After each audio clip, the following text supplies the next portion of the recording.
I know that you mean well. And somehow you've managed to convince yourself that siding with him is actually good for me. But I can assure you it isn't. I mean, this whole situation is completely ridiculous. Couldn't agree more. Okay. Statements like that do nothing to enhance your position. Okay, I'm sorry to interrupt, but why involve the courts at all?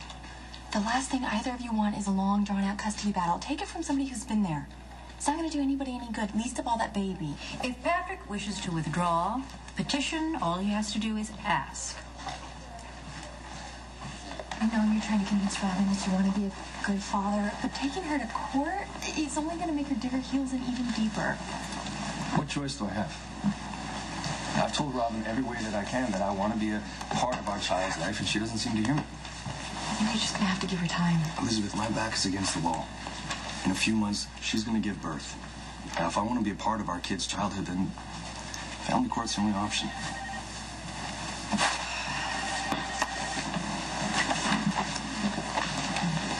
Spinelli, what are you doing out here all alone?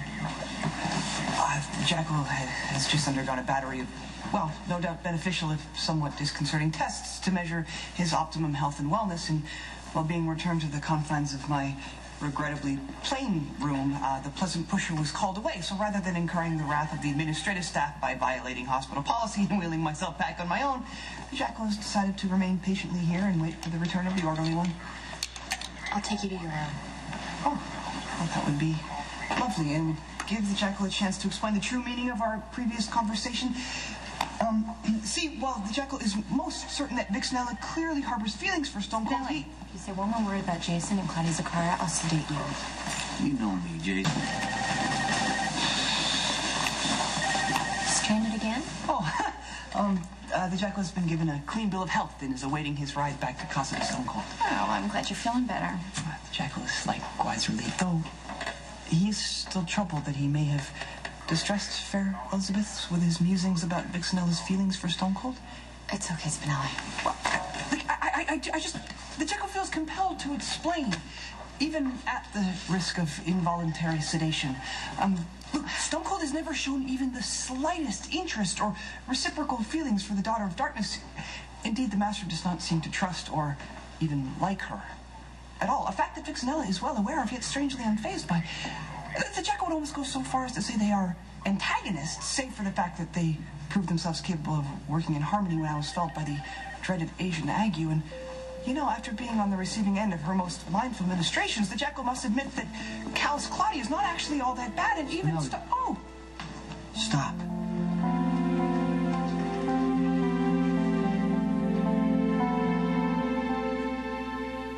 Sign here and you'll be free to go.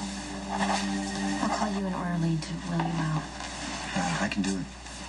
Actually, while Stone Cold is much more than capable of such a menial task, he would be in clear violation of Section 3, Article 8 of the Hospital Policy and Procedures Manual, and if the administrative ones discover such a breach in conduct, they would no doubt rain their fury on you like the Goth God of Zoom. I won't tell if you won't. The Jackal appreciates fair Elizabeth's discretion on the matter and truly hopes that none of his earlier words were taken amiss. Not at all. Just please stop explaining. Come on, let's go. Actually, the Jackal senses some lingering discomfort between Stone Cold and the mother of little Jacob Martin. It would be ill-advised to leave without first attempting to clear the air. There's really no need. Because I get it, okay? Claudia likes Jason. He doesn't like her. Either way, it has nothing to do with me. We have our own lives now.